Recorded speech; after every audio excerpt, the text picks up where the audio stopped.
Hello everyone, তো কেমন আছো সবাই? চলে এলাম একটি নতুন ব্লগ নিয়ে। সবাই রেডি হয়ে বেরিয়ে পড়েছি। কোথায় যাচ্ছি বলছি চলো।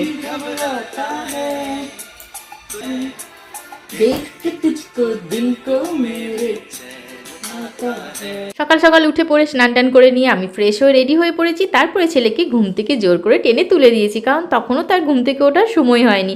তো বেরোবো বলে ওকে ঘুম থেকে উঠে রেডি করে নিয়ে চুল বেঁধে নিয়েছিলাম, যদিও এটা লাস্ট চুল বাঁধা, কারণ এরপরে ওকে নিয়ে যাওয়া হবে ন্যাড়া করার জন্য মন্দিরে। আর এই যে শাশুড়ি মা লাস্টে বেরিয়ে চাবি দিচ্ছেন, আর আমরাও সবাই রেডি হয়ে বেরিয়ে পড়েছি। আর ওপাশে হাজবেন্ড গাড়ি আনতে চলে গেছে, আর ওপাশ থেকে চর্দি ভাই তার বাড়ি থেকে গাড়ি নিয়ে বেরিয়ে পড়বে মন্দিরের দিকে। রাস্তায় ওদের সাথে মিট করে নেবো। সবাই নিশ্চয়ই বুঝতে পারছেন ভিডিওটা বেশ কিছুদিন আগে, কারণ তখন বড় ভাগনাও ছিল এখানে। ভাইরা এসেছিল এখানে ঘুরতে, আর সেই সময় দাদা ভাই থাকতে পারেনি, কারণ তার একটু কাজ ছিল। তো আমরা সবাই মিলে পৌঁছে গেছি মন্দিরে। মানে এখানে একটেশ্বর মন্দির আছে, খুব জাগ্রত, যেখানে শিব ঠাকুরের পুজো হয়। এই যে আমাদের পুচকে ভাগনা, হ্যান্ডসাম বয়। এখানে গাড়ি পার্কিং করার পরে আমরা মন্দিরের দিকে এগিয়ে যাচ্ছি। সামনে